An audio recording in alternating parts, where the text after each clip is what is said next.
guys? It's Phil the MMA Dude back with the Split Decision Podcast, episode number 83, here with my always brilliant co-host, the Fight Geek. Fight Geek, how you doing tonight, man?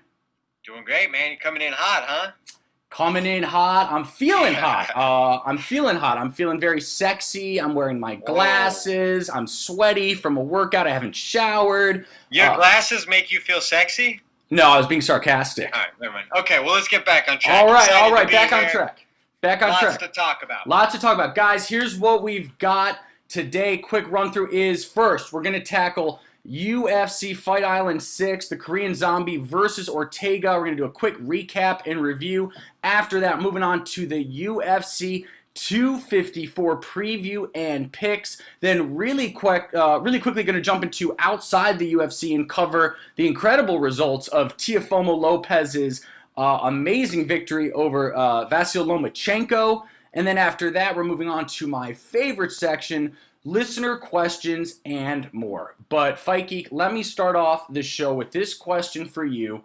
On Saturday night, we saw Brian Ortega renewed. We saw Brian Ortega 2.0, if you will, and I think a lot of people were predicting a lot of things, but I don't know how many people predicted that Brian Ortega would keep it as a striking contest the whole time and beat Korean Zombie 50-45. So my question for you is this: how do you rate Ortega's chances in the upcoming title fight against Alexander Volkanovski?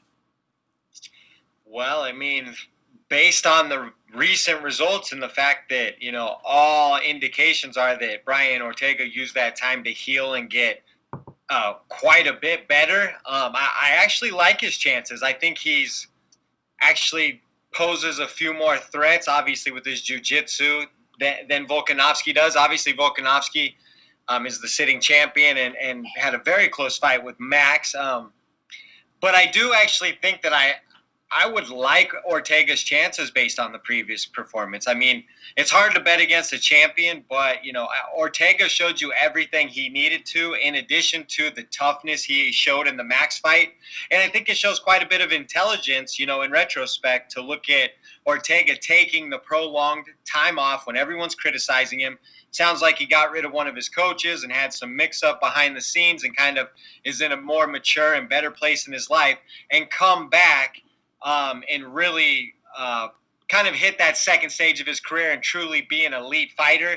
I think that Max fight really exposed kind of what he was doing wrong and the deficiencies.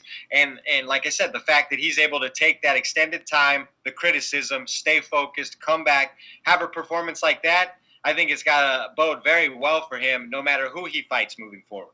Yeah, absolutely. I posted this on Twitter that I think the morning after, and it holds true. I lost so much money on Korean Zombie, I might have to start an OnlyFans, and that holds true. So I'm in big trouble there. But I have to be honest. Let's not say we did. Okay, fair. I think there's a lot of people that want to see cartoon Phil the MMA Dude OnlyFans. No, okay, all right. But honestly, it was hard to be angry at that performance. I thought Ortega looked like a completely different fighter on the feet. Absolutely. And it's hard to be mad at, anything like you said, because the Korean Zombie didn't necessarily look horrible. It was that Brian Ortega controlled the action, landed that big spinning back elbow, which I think that Zombie has since said he doesn't remember the last 3 rounds, which means he was probably concussed from that shot. So all credit to Brian Ortega here. I thought the Korean Zombie looked like he was in great shape. I thought he was finding his groove in a couple spots, but Ortega was able to push him back, keep the fight exactly where he wanted it. And, it was impressive stuff. Just beat him to the punch all night, which was super impressive. Absolutely. So, okay, we're going to do a really quick highlight run through of the card. Very quick. I do have to quickly cover the first fight of the night. I believe it's Said Nurmagomedov destroying Mark Striegel in a bantamweight bout via TKO, via bouncing left hook. His head off the mat. Bouncing his head off the mat. It was so bad the ref had to cover Mark's eyes because he felt that he'd seen enough. Did you notice that? You want to talk about, accurate, clean shots? I mean, those were extremely clean. So, really quick, I know I'm putting you on the spot, but this bantamweight Nurmagomedov, what is his ceiling at 135?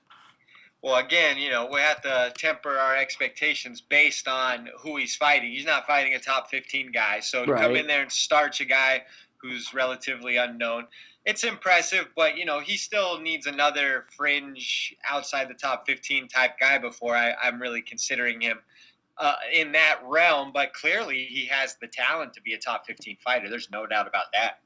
Yeah, absolutely. Okay, so then moving through the card, it's worth mentioning the split decision win from Guram Kutateladze beating Mateus Gamrot, who was, I believe, the double champ in Cage Warriors, who was Yes. undefeated. And this was incredibly impressive. What a performance. fight! Yeah, great fight for both guys. Looking forward to both of them moving forward. Yup, But agreed. is it Kutsalatse? I'm struggling. Kutateladze, I think. Kutateladze. Anyways, was super impressed by that guy. Oh, yeah. Didn't know much about him going in, but yeah, you had to like what you saw there. He took on a guy who's a known commodity in another organization in his debut, and really just kind of outclassed him in a way. You know what I mean? Absolutely, absolutely. So I wanted to call out the Jillian Robertson performance as well. I thought that was a fun fight, and she continues to just improve, and she's a handful on the ground. She's got a great submission game. I'm a fan of Jillian Robertson. Yeah, you know what the thing is, and I'm glad you brought up that fight. I was watching Jillian, and I was watching her closely. You know what the thing about her is, and you can tell me if you agree.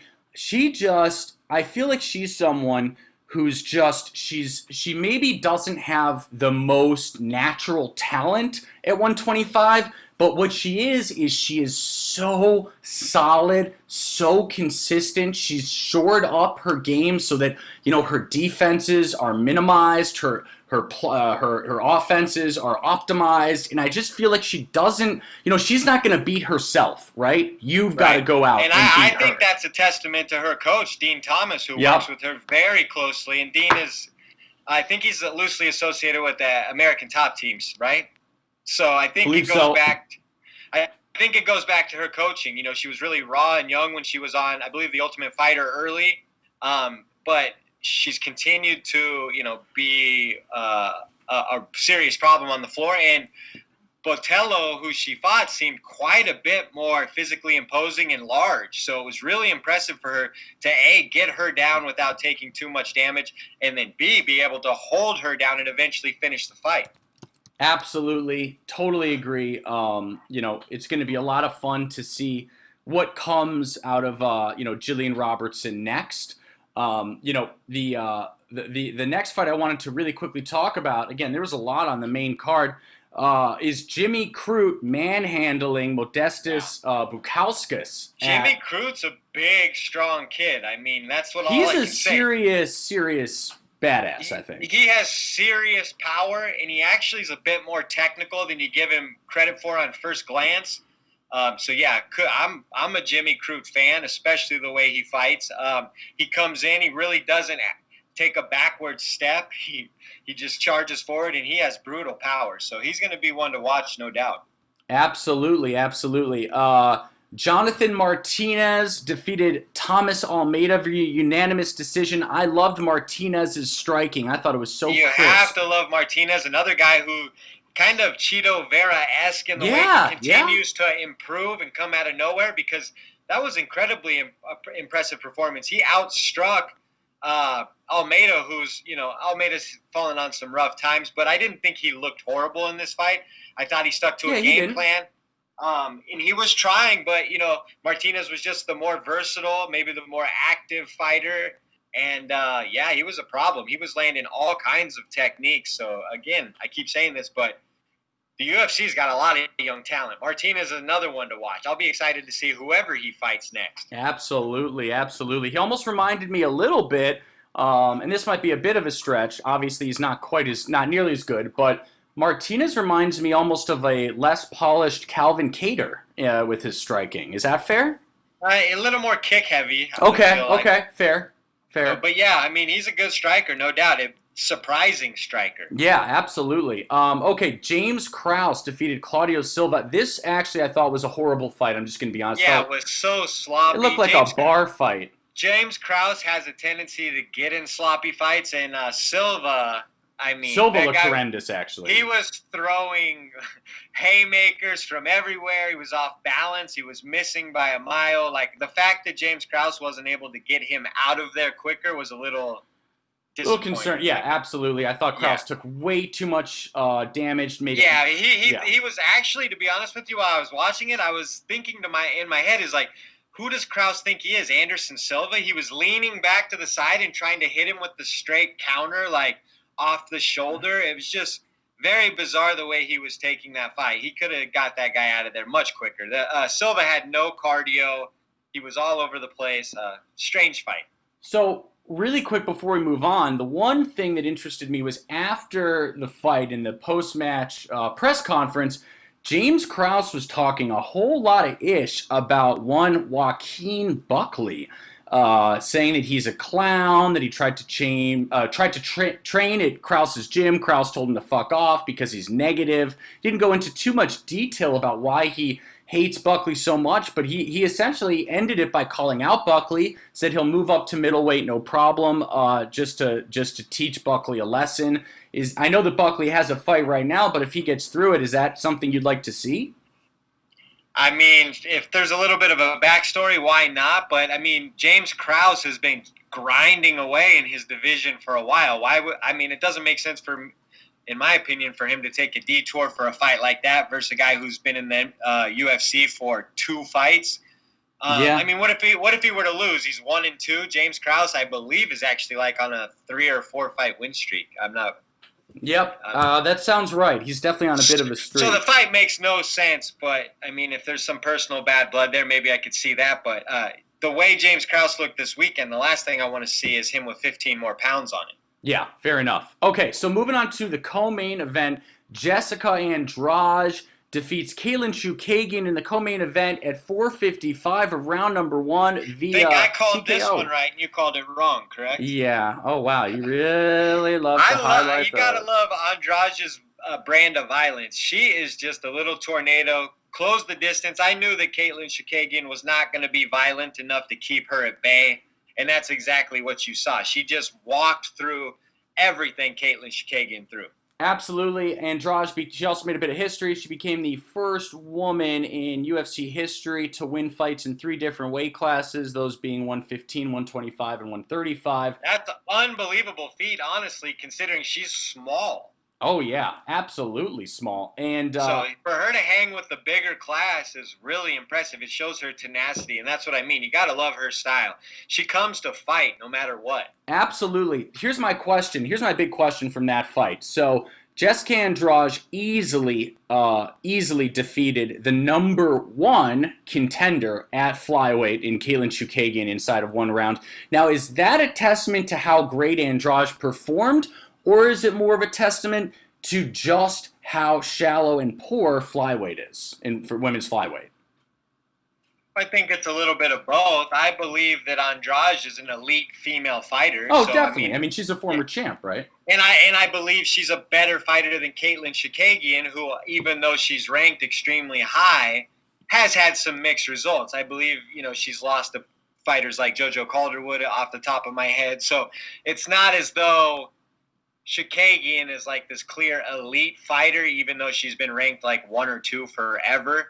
Whereas Jessica Andrade is a truly elite fighter. So, I mean, other than the champions in those divisions, who's going to beat Jessica Andrade? I think you got to, look, I'm excited for... I think Cynthia Calvillo versus Jessica Andrade for a number 1 contender fight makes a ton of sense. I like that, but or Jennifer Maia, who looked very good last fight. I mean, Maia's fighting Shevchenko at UFC 255. Oh yeah, that's true.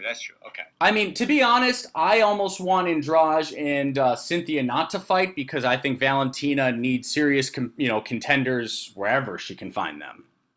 Yeah, there's plenty of girls. That division. I mean, who's Jessica I fighting? I think she's fighting someone too. Lauren Murphy's fighting. So yeah, I guess. I mean, Andrade, I would favor against all those girls. Yeah, definitely, absolutely. And then just rounding back to that main event of Brian Ortega versus the Korean Zombie. Again, obviously, guys, as you know, I'm a big Korean Zombie fan. He's one of the first fighters I got into watching WEC back in the day. I do think I would love to hear your thoughts, Fight Geek, on obviously Ortega looked amazing. He looked so improved striking wise. He was using his length. Defensively, specifically. Defensively. Oh, he yeah. was able to protect himself so much better. Oh, he was forcing Korean Zombie to overextend and fall into traps left, right, and sideways. Exactly. And, my only question to you is some people have been saying, well, look, credit to Ortega, but Korean Zombie did not show up. But that's what everyone. I mean, that is such a Monday morning quarterback take. First of all, the reason Brian Ortega made him look that way. It's not that he didn't show up. It's that Brian Ortega outclassed him in that fight. That doesn't mean that he didn't show up. It's possible for a fighter to be at his best and be shut down by another fighter who's at his best. It does not have to be someone didn't show up or someone underperformed. How about Brian Ortega was elite and dominant? Yeah. Okay, so gun to your head right now, because we don't have to decide officially. This is far away. This isn't happening until at least February. Ortega, Volkanovski, who you got? Maybe I'm a prisoner of the moment, but I would favor Ortega. I honestly would too. Yeah. Which is crazy. I want to see that fight now. I definitely want to see that fight. Oh, that fight's going to be so fire. And then, oh my gosh, not to get ahead of ourselves, but if Ortega beats Volk and then they make Ortega Holloway too, oh boy. Right. Oh boy. What a fight. So this will be fun. Who do you think, where does the Korean Zombie go from here? I think that if I'm, look, I'm obviously a big fan of his. I think that this is going to be a really, are you on a racetrack? What is that? No? Someone's racing down my street, sorry. Got it, okay.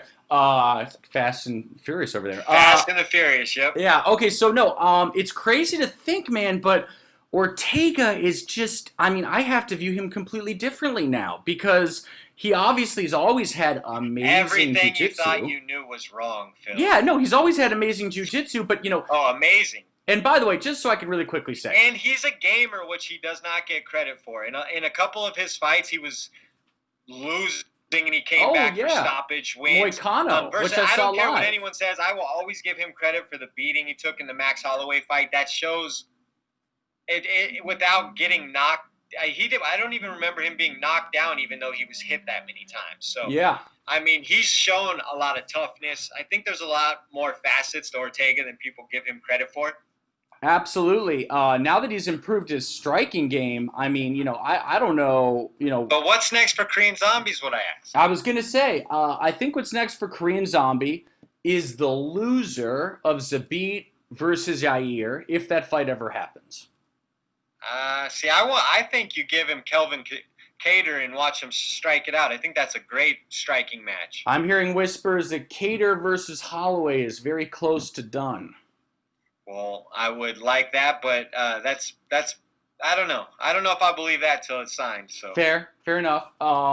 Okay, so you don't want to do the in UFC it's traditional to have a loser, someone who just lost. Yeah, no, I don't. Yeah, I don't think that's always necessary, especially when you're looking at the available matchups. Cater his options are limited. I think him versus Holloway is the fight. It's 6. That's Holloway's going back pretty far to fight a guy ranked number 6. But yeah, that's a fire fight. We've called for that fight a few times on this show. So I'd take it, no doubt. Yeah, absolutely. Okay. We need to get Zabit and Yair in a damn cage so we can figure that out. Those guys never fight. And we've talked about this before. Zabit and Yair are probably the two biggest drama queens in all of the UFC, and Lord knows that includes the women. So I'm saying, no. The women are not drama queens. They are drama queens. If they're going to sit at 3 and 4 in the division, they got to fight. Yeah, look, they're both drama queens. It's always something with both of them. I know there's a lot of Zabit fans who are listening to this, so I don't want to piss them off too much. I just want both of them to fight. That's All right, let's move on to the breakdown of UFC 254. All right, here we go. UFC 254, Khabib versus Gaethje. Ladies and gentlemen, can't wait for this one. Let's start off with the first fight of the main card. Magomed Ankalaev versus Ian Cutelaba 2 at light heavyweight. Who you got, Fight Geek? It's really like 4, but yeah, they're gonna actually make the walk the second time. I see what you're saying. This fight like 4 times. Yeah, true. So, I've picked Ankalaev and the other previous 3 times, so I'm not gonna waver this time. I'm gonna take Ankalaev. Cutelaba has a tendency to be wild. I think it's gonna hurt him, but it's a fight I'm looking forward to. Should be mass chaos for a few minutes. Yeah, I think this is one of those rare fights where I'm going to take Cutelaba. I agree with you on paper that Ankalaev should win on paper, but as you know, these fights aren't fought on paper, and I've just got a feeling that Cutelaba's out for blood with how the first one ended, and I just think he's going to take it. We will see. It's definitely a pick 'em fight, in my opinion. We shall see. Next fight. Lauren Murphy versus Lilia Shakarova. I've got Lauren Murphy by unanimous decision. I know it's probably got to hurt you to pick her, but yeah, you got to take Lauren Murphy. She's actually, I think she's on a 3-fight winning streak. And has a knockout in there somewhere.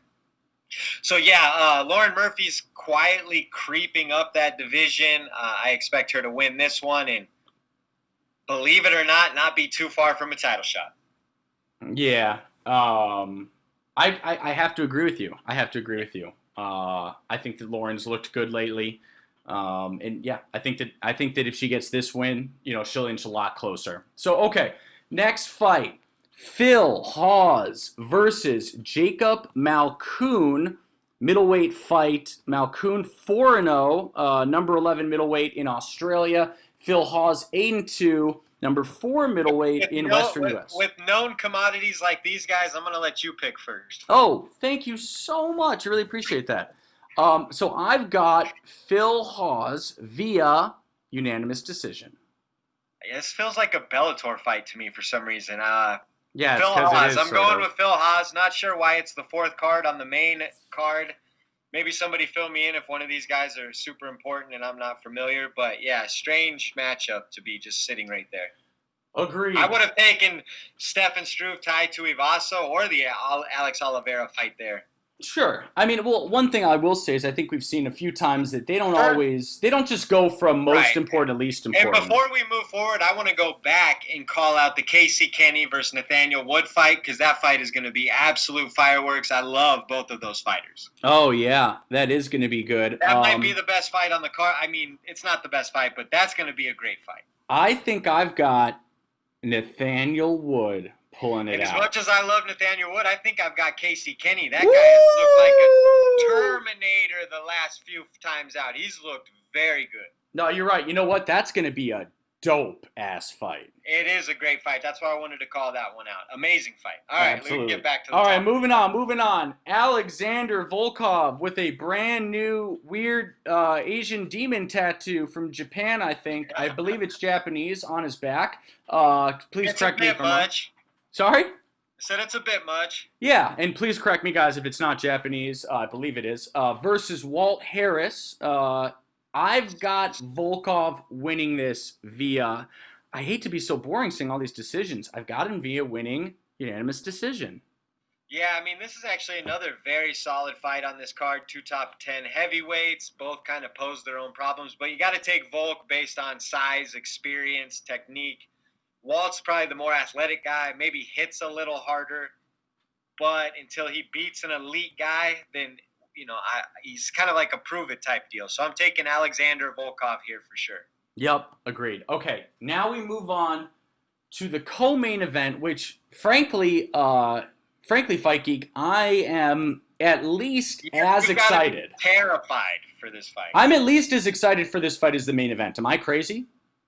No, it's a great fight. I mean, you're a big Robert Whittaker fan. Whittaker versus Cannonier. I think it's amazing. I understand the excitement. This one doesn't quite do it for me, but I do appreciate. Really? Oh, it doesn't. I think I it's an mean, amazing I'm not fight. emotionally attached to this one. I'm more emotionally attached to that Wood-Kenny fight. Okay. Well, in that case, let me start off with my prediction then. So Whitaker Cannonier, what a fight! Three What a fight. rounds. It deserves to be five, frankly, but what a fight! It really should be a main event in its own right. It really should, especially because we know it's a number one contenders fight. I mean, Israel Adesanya's already made that clear. So don't know why it's not, but that's okay. 3-round fight. I think they're going to go at it from pillar to post, and I've got Jared Cannonier winning via TKO stoppage in the 3rd round. Yeah, you're not going to like me because I agree with you. I just think that Cannonier's hits too hard, and Robert Whitaker has been hit too much lately. I know his last fight he looked good. He was very solid, but I think Cannonier poses very different problems, especially the fact that he's come down from heavyweight. So his whole career he's been used to taking shots from bigger guys, and I think that's going to bode well for him. Yeah, and he's just a big, powerful guy. I think he's going to get his hands on Rob too. Yeah, but Rob, it'll be could interesting. turn back the clock.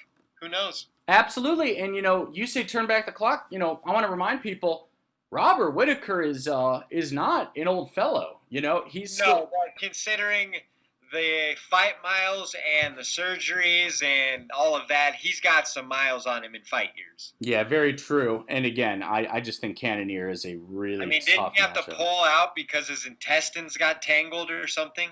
Absolutely. And just so while we're those things have residual consequences. Yeah, just while we're on the topic of Whitaker Cannonier, so I think we all agree, obviously, if Cannonier wins, Adesanya Cannonier is the fight. That fight excites me. I like that fight. If Whitaker wins, Adesanya Whitaker 2, what is that? Does that excite you? What do you think of that? I believe if Whitaker wins, we'll see Izzy versus Jan next. Oh, fascinating. Because Jan has already, I think this week, come out and said he's open to it. And I think the last I heard from Israel's coach is that they were open to it. So they both already floated it out. And like you said, the Whitaker matchup may be a little stale. So I personally think Israel would prefer that Jan fight because he matches up so well as opposed to kind of something he's already done. But that's just kind of me looking ahead. No, and I agree. And by the way, before all the Whitaker fans get all mad at me and Fight Geek guys, listen, I'm a Whitaker fan, and I'll talk to the Whitaker fans. If Whitaker does beat Cannonier, which would be amazing, he's still, take some time off. I'm sure he's going to take some damage no matter what. Right. And he's got to work on he's got to work on a game plan. Who's Jack Hermanson booked versus? Darren Till. Okay, so I think. No, I think Whitaker will deserve a rematch. No, he'll deserve a rematch eventually. He's getting close. But for sure. But my thing about Whitaker that I would say to the Whitaker fans is, what is his path to victory against Izzy right now? Because if he just tries to kick and rush like he did last time, right, where he does the that's not gonna work. If he does the low kick and the rush, he's gonna get knocked the fuck out again. Yeah, probably worse because Israel's improved. Israel improves exponentially every fight. It's a little scary. Yeah, he looked amazing that last fight. He dismantled Paulo Costa.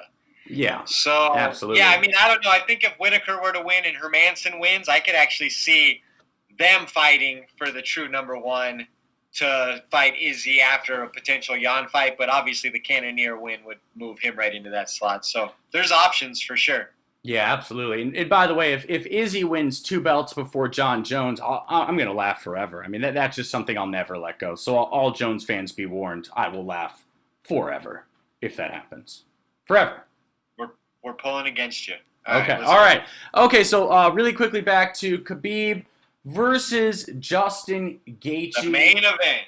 The main event. I mean, I could talk about this fight forever, but it really comes down to, on paper, how can you possibly pick against Khabib? I mean, it is what it is. Justin does present unique problems. He's obviously loves to fight. He's hard-nosed. He's durable. He hits hard. He's shown a better fight acumen and IQ as of late, but the fact of the matter is Khabib has lost 1 round, arguably, in 28 career fights, and there's really no evidence to show that will be changing when he's got the kind of fuel to his fire with the passing of his father and stuff like that. Both of these guys will be as determined as they have ever been, in my opinion, which makes this fight truly special. But yeah, I don't see how you can pick against Khabib. Yeah, I largely agree with that. The one thing I will give Gaethje is I was going to say this. I used to think that Tony Ferguson was the man where if anyone's going to beat Khabib, it's Tony. If I'm being honest, I do think that's evolved a little bit now. And if there's anyone who's going to beat Khabib, it's Gaethje. Yeah, this is the shot. Yeah. So just so you know, guys, I mean, if Khabib beats Gaethje, he's going 30-0. Sorry. I don't care if it's Tony. I don't care if it's McGregor. I don't care if it's Poirier 2. Or GSP. GSP at 155, which would be, I really don't want to see that. Khabib will go undefeated. So it's either Gaethje or undefeated, in my opinion. I think that I will say this, Fight Geek. I think Gaethje is going to have my strong attention early on in that first round. That is his chance. Yeah, but if you've paid attention, when Khabib has ever gotten hit, it's been later on, right? It's been after the first round. Correct. So, it's kind of a give and take. Justin showed great cardio versus Tony. He kept his foot on the gas and controlled that. I mean, he's burned out in a couple fights, but I mean, Gaethje has high volume output late into fights, whereas Khabib, when he's not grappling, doesn't necessarily have a lot of high output later in rounds. And I don't have the stats right in front of me. That's just the way I see it. Yeah, absolutely. I just think that Khabib's going to take him down and start exhausting him quickly. No, well, 100%. And I'm not saying Khabib doesn't have cardio, because he has great cardio. I'm just saying when he's gotten hit, it's been outside of the first round. Yeah. So anyways, I've got Khabib via third round submission. I think it's going to look very similar, if anything, almost identical to the Dustin Poirier fight. Yeah, I think Justin's wrestling will keep him in there much longer. If I had to make a formal prediction, I would say Khabib by fifth round TKO.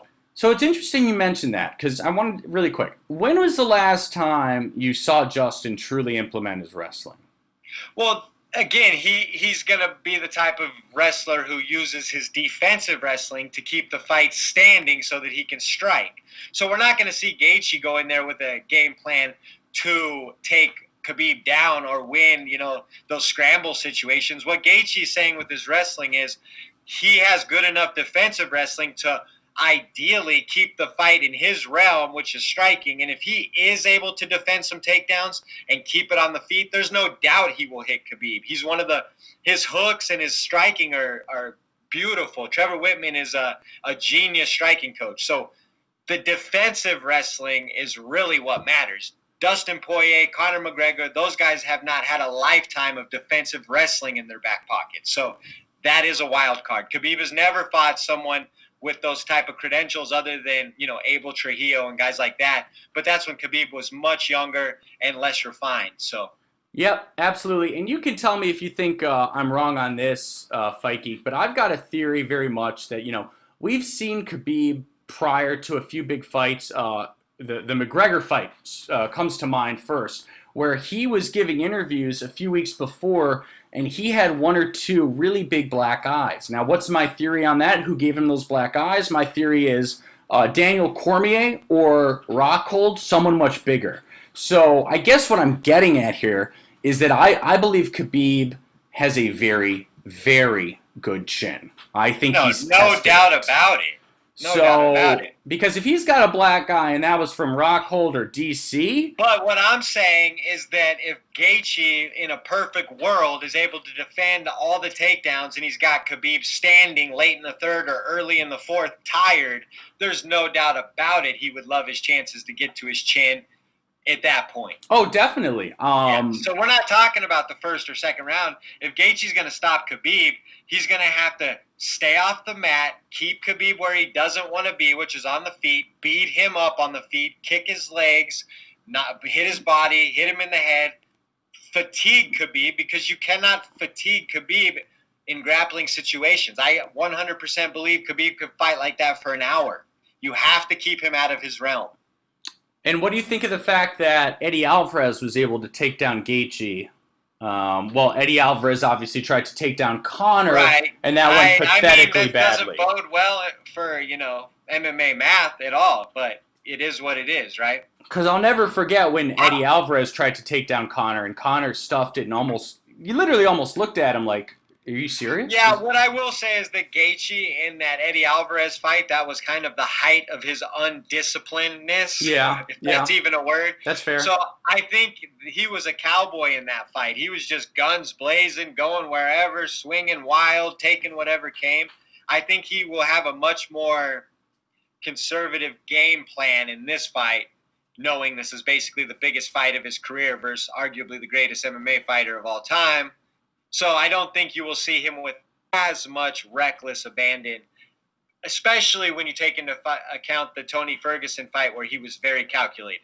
Absolutely. Okay. And then really quickly, just because it's so related, we've got a quick listener question from my man, Zan Bando99. He says, and his question is, if Khabib wins on Saturday, who's next? Ferguson is coming off a loss. Hooker just had a war with Poirier. Oliveira's fight got scrapped. What are his options? Hashtag AskSplitPod. What's next for Khabib? Because none of those names. Yeah, I agree. I think it's either... It's the biggest names in the sport. It's period. GSP. It's McGregor 2. It might be a Kamaru Usman, maybe something like that. Oh, I hope so. Oh, I hope so bad for Khabib's sake. Because he's not looking to do something he's already done. He was pretty clear with that Stephen A. Smith interview that Conor, Poirier, stuff like that he's already done is not necessarily what he's looking to do. He's looking to build his legacy. Absolutely. Okay, now tell me if I'm wrong on this, because I'm glad you brought that up, Fight Geek. So if I'm Khabib and I don't want to I get it. You don't want to give Conor money. You hate Conor. You don't want to give him attention. Okay, that's fine and dandy. And the fact that Conor won't fight at 155, which I personally... Well, Khabib said yesterday... Poirier versus Conor must happen at 155. Exactly, but they're not going to do that. If Conor versus You think they won't? You think that Conor will refuse now that Khabib said it? I pretty much think Conor's going to fight at 170. That's going to make Conor look like a coward, and I'm sorry for upsetting anyone. Well, have you seen John Kavanagh? I mean, they make excuses. Oh, well, who wants to see guys cut weight and then balloon back up? John Kavanagh wrote that watching Conor train has been a great education for Kavanagh. I've never seen that kind of submissiveness from a coach. Of a yes man statement, right? No, I've never seen that kind of submissiveness from a coach. I'm embarrassed for John Kavanagh. Yeah, it's bad. So, I mean, for Khabib, I don't see him moving backwards. It's really going to have to be Gaethje. And then, to be perfectly honest with you, I think in order, it would be GSP or Tony Ferguson. I think that's really the only fights for his legacy that are left and reasonable. I don't know. I mean, just playing devil's advocate real quick, and I'd love to hear your thoughts here, Fight Geek. If I'm Khabib's agent and he really hates McGregor, I'd say, well, Khabib, look, why not beat him again and just ruin him? Just ruin the guy. Just destroy his legacy, right? Because what's he gonna? If he loses twice, there's no coming back. He stopped him, and he's not. I mean, if you listen to the interview that he had, I listened. Thank you. To actually what Khabib is saying rather than what you think. Do you guys hear the condescension? Yeah, go ahead. Well, I mean, Khabib could say the sky is blue and you'll say maybe he thinks it's orange. No, he's saying what he's going to do. I don't think that Khabib is the type of guy who's putting false narratives out in his one press row run. I mean, I don't think Conor McGregor is going to be fighting Khabib for a 155-pound title. I've said that multiple times. Ali Abdelaziz and Khabib Nurmagomedov have been more than clear that they will basically fight anyone other than that. And Conor McGregor at this point refuses to fight a top contender as a 155er, so eventually the rubber's going to have to meet the road here. Well, that's because McGregor has no confidence anymore. He has no confidence, and he has to do this stuff. For a Conor McGregor fight, as much as people want to ask that question ad nauseum every single day, it's more likely to be George St. Pierre, to be honest with you. I'm still in shock that Conor McGregor actually texted Dana White and requested a main event with Diego Sanchez. Oh my God. I'm still in shock that Conor McGregor is tweeting a diluted version of his Khabib's fight, acting like he won any semblance of it. Yeah, I think what's such a shame is that, I think a lot of people can relate. McGregor used to be a legitimately kind of cool guy. I was a He big used to fan of be his. fun, and And yeah, he he used to is be such a charismatic. humiliation of the sport. He's such a shit stain on the sport now. I can't wait for him to go and never come back. I just wish he would leave. I mean, he said he was retired. Why is he back? He said he was gone. Go away. I'll pay any amount of money for you to never come back, Connor. Get the fuck out of my sport. Yeah, go fight Manny Pacquiao and get knocked out, Just please. get knocked out, man. We all hate you now. Just go away. Oh my god, you It's fucking just coke so clown. much, discussion about nothing. Yeah, exactly. So, I used to love Connor, guys. There's not a fighter I I hate don't more. despise him, but again, it's There's like not a fighter I hate more. he There ain't wants to one fight fighter I at hate more. 170 to get He's 155 a pound cowardly title disgrace. shots. He's It's a like, cowardly disgrace. I mean, what Justin, in my opinion, said about him taking the Cowboy fight is spot on. I mean, that was low hanging fruit, no matter what anyone says. Yeah, Cowboy, his payday and his notoriety or whatever. But for Connor to take Cowboy, who I think had just been stopped 3 out of 4 fights, was literally, I mean, it's weak. Oh yeah, and then I think I'm proud of Khabib for saying the other night I can't believe the weakness that Dustin Poirier showed by agreeing to 170, and it's so true. It's like I mean I know that Dustin's a good guy with his charity, but Tony looks out for him. He totally stabs Tony in the back. Connor says 170. Dustin says, "Oh yeah, Well, you absolutely. got to Let's understand do the middleweight. competitor. Let's do I know, but 185." Phil, Like, this how is can where I you have any miss. respect for Poirier anymore? This is where you missed the point, though, because Poirier needs that fight. He was stopped by Connor. So, what do you think the most appealing fight to him is? Is to get that one back as a fighter, as a competitor. But have a little self-respect and say, let's do it at Well, 155 if this is a 155 contender fight.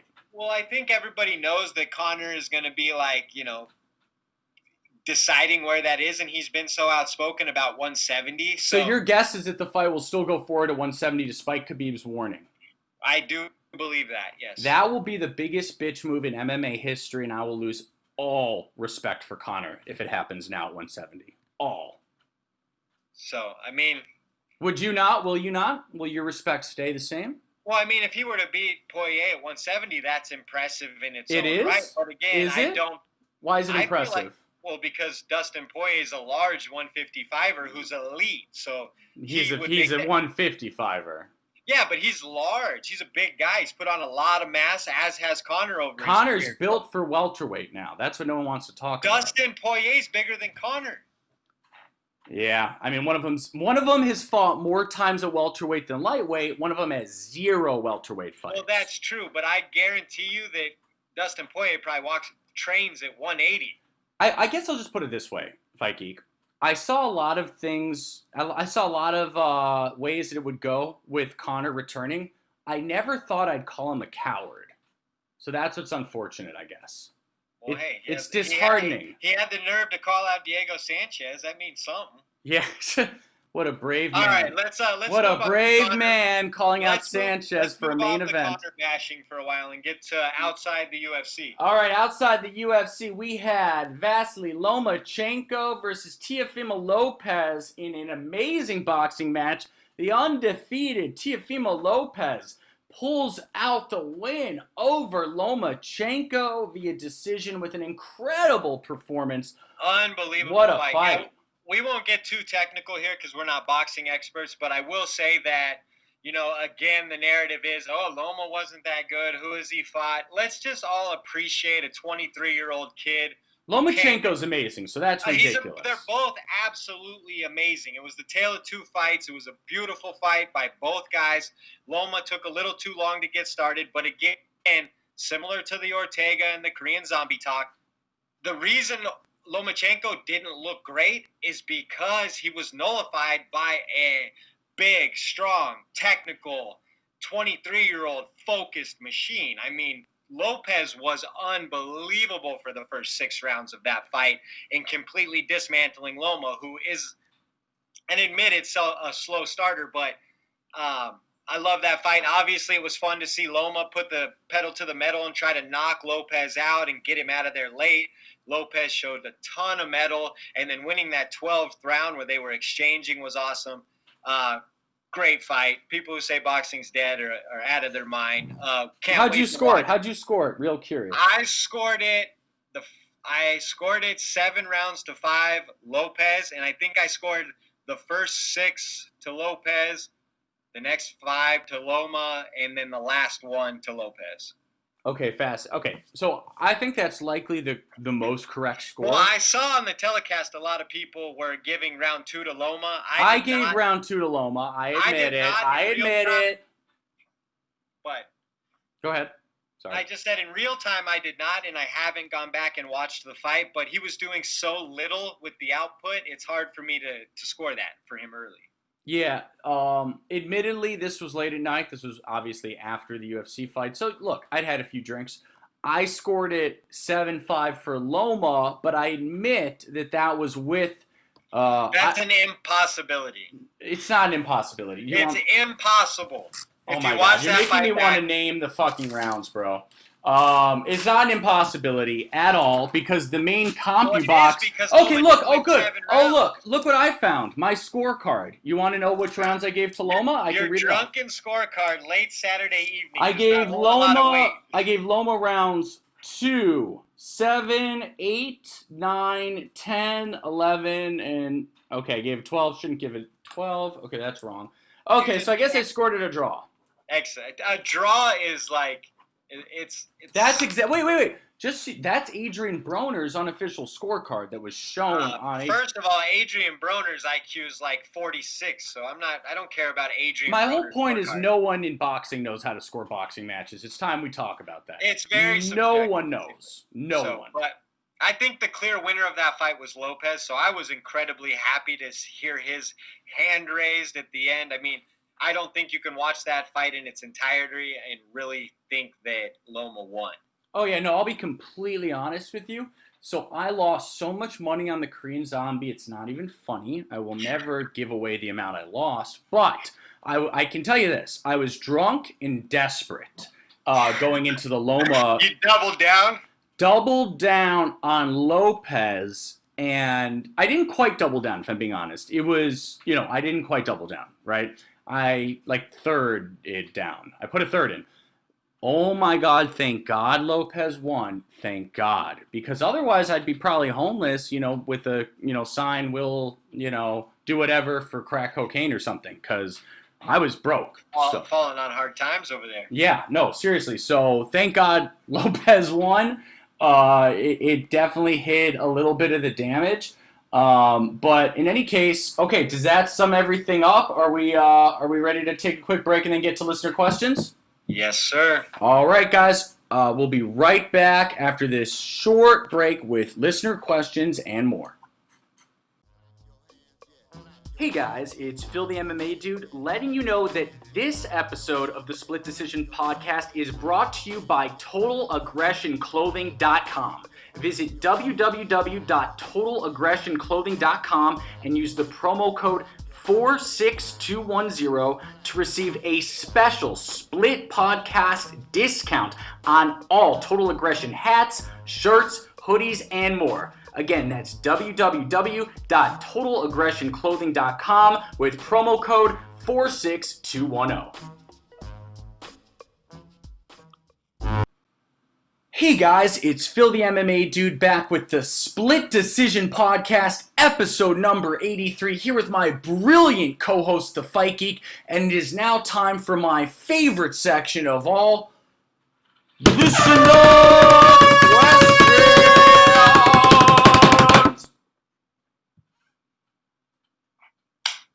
Thank you. It's a little late. You were actually waiting, huh? Yeah, I was. All right. Okay, so this question comes from our main man, Cyrus King. Cyrus has got a great podcast, Combat Corner. He says, even though Khabib only has 2 title defenses, when he smokes Justin on Saturday, will fans just anoint him the most dominant champion ever anyway? I think they will. What are your thoughts? Fight Geek?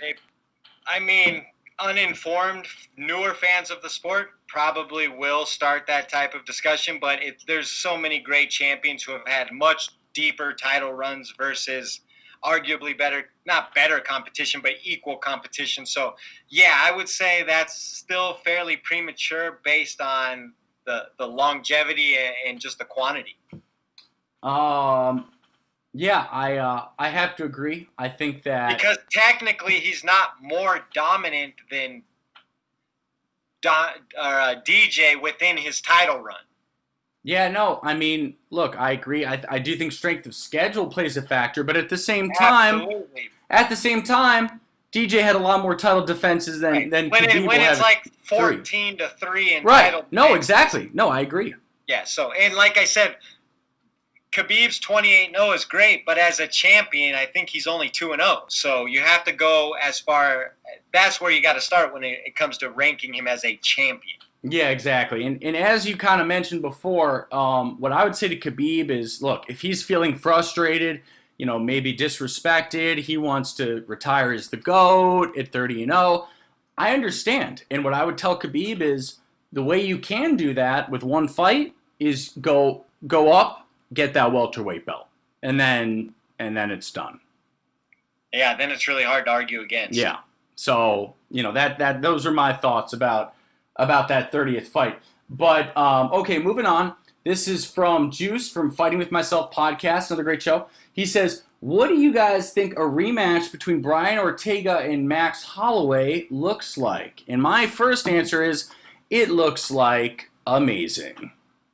Yeah, it'd be a great fight. It'd be so good. Oh, my God. I mean, obviously, the improvements by Ortega really lend themselves to that Max rematch, obviously, because that's where the holes were exposed. I think that's a 5-round war. I think it's a decision fight, and it'd be just whoever imposes their will on that night. Probably a lot like Max versus Volk, how tight-knit it was. Yeah, absolutely. I think that'd be a great fight, and I would favor Max but only very slightly. That would be again featherweight. And the fact that Max gave Brian a beating like that may still play like a psychological role in that matchup. Definitely, I just think featherweight has gotten so damn fun now. Amazing. Lots of elite guys. I mean, I think we're going to see Ortega, Volkanovski, and Holloway perhaps trade some classic fights going forward. For sure. So, okay, moving on. This is from Eduardo. That's at Landa Crew. He says, 2 years into the ESPN TV deal, do you think it's been an improvement over Fox when it comes to start times, pacing, number of shows, and overall viewing quality? #AskSplitPod. What a great question. Yeah, great question. Crazy to think it's already been 2 years into the ESPN. Time's flying. Let's just go through when it comes to start times, I think start times have actually gotten a little better. I agree. A little better. Earlier start times. Pacing. A little better. This year with COVID, it's been tough because we've had fights fall out last second. We've got a lot of air to fill, so that's been, not necessarily ESPN's fault, but this year's pacing has been all over the place. Number of shows, again, affected by COVID a little bit, but I think they've actually caught back up. So I think the number of shows is robust. I mean, we basically have MMA every Tuesday and Saturday now. Overall viewing quality, I would say it's an improvement over the Fox telecast. I agree. There's not a huge difference, but I do appreciate some of the talking heads at least pretending to care about MMA over some of the Fox personalities. Yeah, I do agree with that. I think it's overall, Eduardo, been an improvement. Not perfect. Overall, 20% better in my opinion. I think that's a very accurate, fair number. Okay, so this question comes from a Split Podcast OG. That's at Reusable Shoe. He says, who should Michael Chandler fight in his first fight in the UFC? And I'll take that really quick. Michael Chandler actually answered this question the other day, and it's hard to disagree with him. He said, if people are looking to find out who I am and what I do, and to, if I have to earn, I need to earn my respect in the UFC, which I appreciate Michael saying, then he said that he needs to fight Tony Ferguson, and that's the fight that makes sense for him. And Wrong. No? That's first of all, Tony Ferguson has so much sweat equity in the UFC lightweight division, and the fact that he's ranked like number 2 at this point or 3, that's absurd to think that he would give a guy debuting in the UFC a shot at him. The guy who makes the most sense is Paul Felder, based on name value, where the skills match up, and a reasonable introductory to the sport. You're being too realistic, though, because Dana's already given Chandler the replacement spot. Tony Ferguson is in a rare air of fighters. You don't have him fighting debuting guys at this point. Tony Ferguson, again, he's getting to that point where there's only 2 or 3 guys that Tony Ferguson should even fight. Well, no disrespect to Michael Chandler, but let me disrespect Michael Chandler. Tony doesn't have anything to worry about with Michael Chandler. I know, but he also doesn't have anything to gain by fighting Michael Chandler. Well, that's true. So a guy like Paul Felder, who also lives in that kind of gray area of not necessarily the rare air of the top 4 in the lightweight division or top 3, but has a big name based on his personality with the UFC fan base. His fight style with Michael Chandler actually matches up pretty well. Paul's a very versatile striker, a big, strong guy. Chandler's small in stature but strong and wants to strike, so I think there'd be an action fight. Where's Paul Felder? I think he's, 5 or 6 now? Yeah, I believe so. Hold on one second. I can give you the He's actually 7, which makes it even better. What about Dan Hooker? Dan Hooker just lost to Dustin Poirier, who's the second best guy in the division. I know, but it's Michael friggin' Chandler. What, are we going to fucking treat him as if he's a god? Paul Felder's a bigger name than Dan Hooker universally. Is he? Is he? Yeah, he's on the broadcast with the UFC all the time. Okay. He's a popular guy. He's been around longer. I would say Paul Felder. That's what I would say. Okay, fair enough. Okay, so this question comes from Peter V. That's at PV1224, and I'm just going to give a really quick shout out to him. Peter V, what up? And he says, boxing really dials up on the pomp and circumstance for their big fights. The production, slow, deliberate build-up to the main event, extravagant fighter entrances, etc. Do you think the UFC could learn a thing or two from boxing in this regard? #AskSplitPod.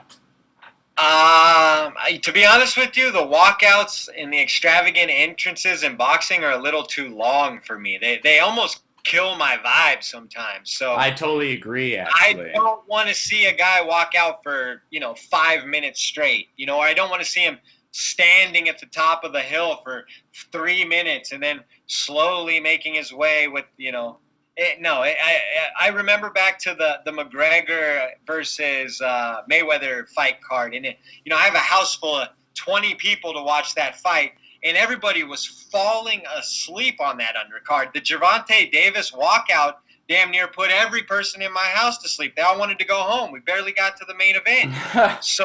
So yeah, I don't really love that deliberate build-up. I do kind of like some of, I don't know if you've seen in Europe and stuff where they do like the lights that like come down and like move, and like they do it in Glory also. Sure. I kind of like some of the lights and kind of that stuff. But as far as the walk-ins, no, I think the UFC actually have the best walk-ins. Absolutely. Okay, so this question is from @GrandpaGamer420. He says, #AskSplitPod. What is the best fight card ever? In my opinion, UFC 178. That's what he says. I know. I don't remember these fight cards off the top of my head, but I got one ready. Ready? UFC 189. That's McGregor versus Mendez. Matt, well, that's my pick. I always pick that. Oh, what?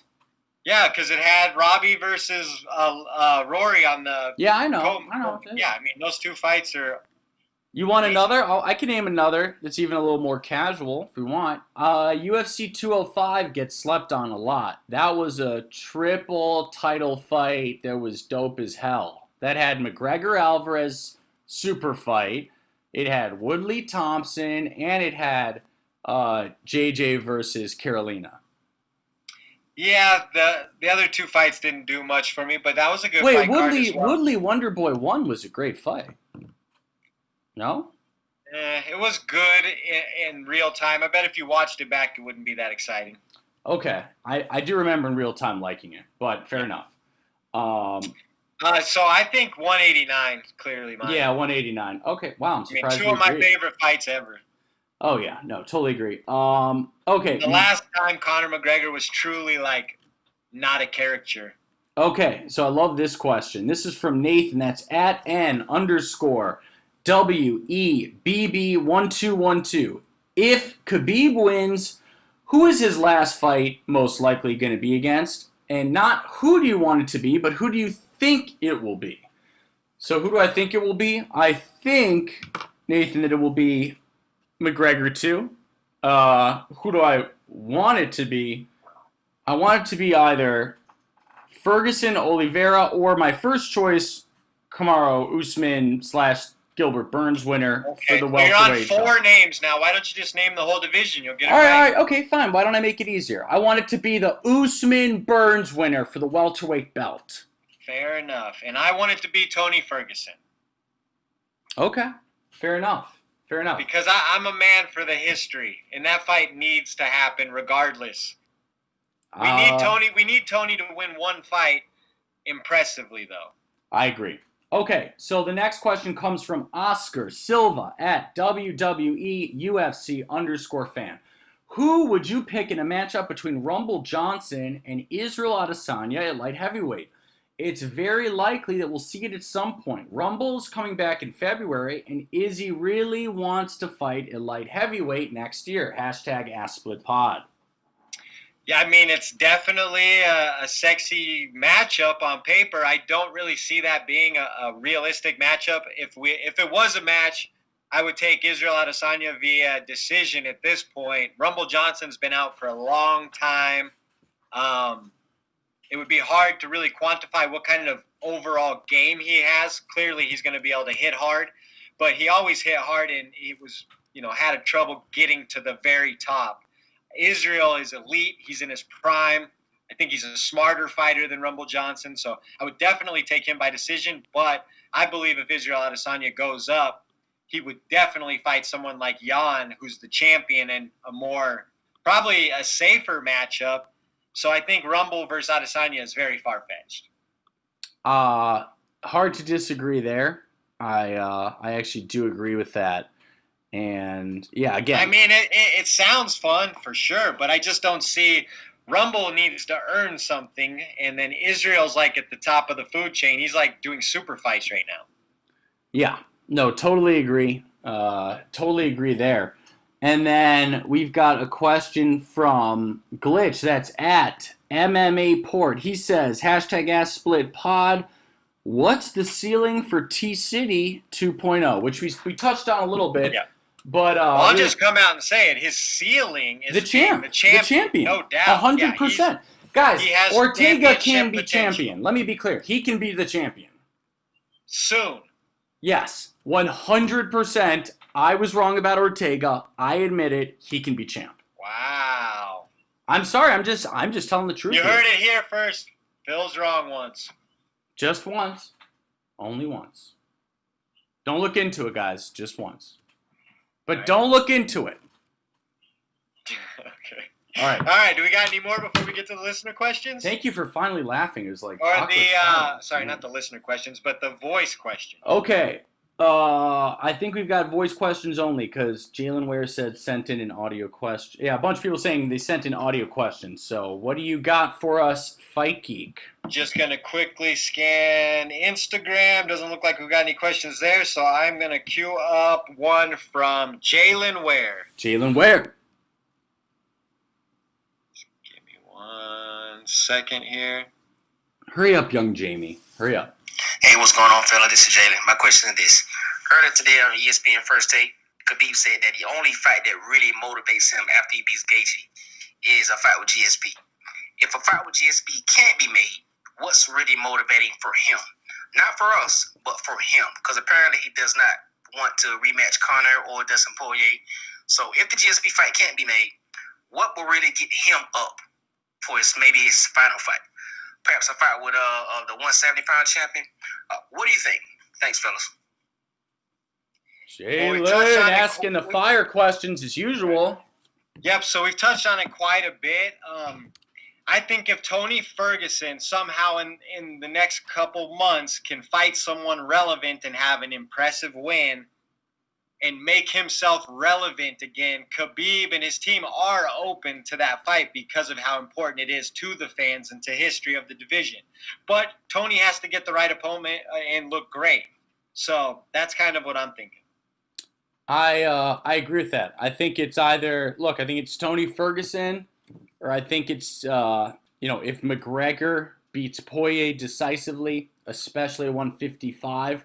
I think that despite Yeah, I mean, if Conor comes out and knocks Poirier out in 30 seconds and says, I want to fight Khabib, that'll probably happen. I just don't see Conor winning like that. But again, I mean, I think we can both agree, Fight Geek, that Khabib is many things, but he is not afraid of a McGregor rematch. Is that fair? No, this is not about being afraid. So then why not fight him again and really damage his brand? Like, really hurt it.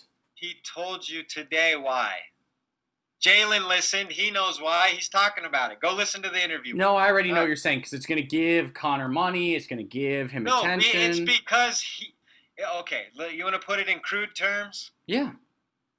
So... Let's say you got. My mom listens to this, so please keep it. Never mind. We'll go a different way with it. Wow, Justin going crude. I'm so sorry to Mrs. Fight Geek, to my mom. All right, let's keep it moving. Justin, always keeping it crude, always keeping it out of control, inappropriate. I'm so sorry, guys. All right, next question. Wait, what were you going to say? What were you going to say? No. Just tell me what you're going to say. I was kidding. You're not getting it. You didn't listen to the Khabib. What were you going to say? I'm just saying that he's already been there. He's already done that with Conor, and he's told you that doesn't excite him, that doesn't make him want to train, it's not exciting to him. So it's either GSP or Tony Ferguson reinserting himself into that conversation. Other than that, there's not really a realistic name. Okay, just hear me out on this really quick. Okay, Conor McGregor, okay. No, can you hear me out on why? Well, I've listened to like 10 interviews with Ali. You think there's zero chance? There's zero chance Khabib accepts this rematch with Conor. That's what you're saying? Things may change, but as of today, there's zero chance. If I'm Khabib and I truly despise Conor... You're not Khabib. You're much different than Khabib. That's what you need to stop. I'm exactly like him. I am an undefeated champion. I'm more handsome. Phil, I'm a better fighter. You're not Khabib. You don't I think am like him. Khabib, only better. You don't have any insight. I'm undefeated. I'm a better fighter. Okay, all right. Can we just get back to reality for a second? Can you just quit saying the opposite of Khabib as if it's like just part of the discussion? Why are you so upset when I just say this? Why am I crazy to say if Khabib really wants to destroy Conor, he'll beat him a second time? You really want him to do that. You don't think that would really damage Conor? I don't need to think, because Khabib has told us many times. See, you're thinking about things that are irrelevant. He's not going to fight Conor right now. If Conor does something spectacular and reinserts himself in the conversation, then there's an opportunity. But today, no. I predict, let the record show right now, that Conor will agree to fight Poirier at 155 and will win and will fight Khabib again and be humiliated again. Well, you were wrong this weekend, so it can happen. It can happen again. Yeah. You picked Korean Zombie as well. So. All right. Can we move on to the next question? Yes, please. Or did you want to go over Khabib fighting Conor again? I want to go over that again. Because you think beating him twice is more devastating, correct? Yeah, I don't know why that's a crazy take, to be honest. No, well, it's not a crazy take. You just heard it 10 times tonight, so. Okay. Hey there, Split Decision Podcast. The Fight Geek and Phil the MMA Dude. It's fucking Smokey J here from Australia. And I just wanted to talk to you guys for a minute about the fucking main event from last weekend. Brian T. City Ortega versus the Korean Zombie Chan Sung Jung. What a fucking impressive performance that was. I don't think anyone in the world, certainly not me, would have thought that fucking Brian would have been that impressive against the Korean Zombie. The only thing that made it more impressive was fucking the fact that Korean Zombie is such an elite fighter. The improvements he made were fucking phenomenal. Like, we didn't get to see any ground game at all, and it was complete domination on the feet. Fucking, the Korean Zombie was a different fighter after that spin and elbow, and I really think that would have knocked the average human, not zombie, out. What I want to know from you guys is, out of that whole fucking impressive performance by Brian 2.0, What impressed you the most? That's all. Thanks, guys. Good question. It's a great question. Love Smokey J. And look, I hate most Ortega fans, but Smokey J is one of my greatest friends on Twitter. I love that guy, and he really deserves congratulations, Smokey J. I know how much you like T-City, and you truly do deserve it. Ortega looked amazing. Yeah, I think the most impressive thing to me wasn't actually something that happened in the cage. It's the fact that he had that extended layoff. There was tons of noise. People probably would have excused him if he came back and was a little flat and lost that fight versus a great fighter. So for him to put it all together and show up on fight night and bounce back just shows so much about his fight character. Absolutely, absolutely. And again, I was talking a lot of crap to a lot of Ortega fans. I really, I thought his chance at winning, I did think he had a chance of winning, but I thought it would be, he snatches that neck in the first round, or he's he's finished. And he outstruck Korean Zombie for 5 rounds, and it was incredible.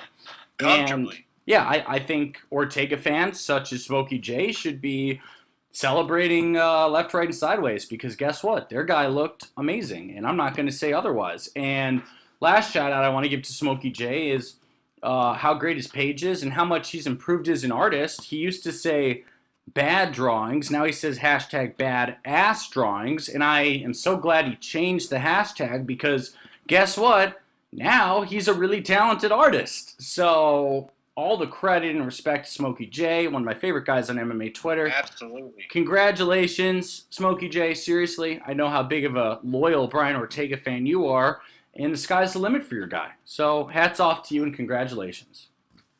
Absolutely. And with that, I think we're going to end the show. What do you think, Phil? All right, Fight Geek, take it away, baby. All right, guys, as usual, you can find us on iTunes, Spotify, YouTube, Google Play, Stitcher, and more. I'm at the Fight Geek MMA. He's at Phil the MMA Dude. We're at Split_podcast. It's 4 words, the Split Decision Podcast. Thanks for tuning in, and we will talk to you next week. Peace. Peace.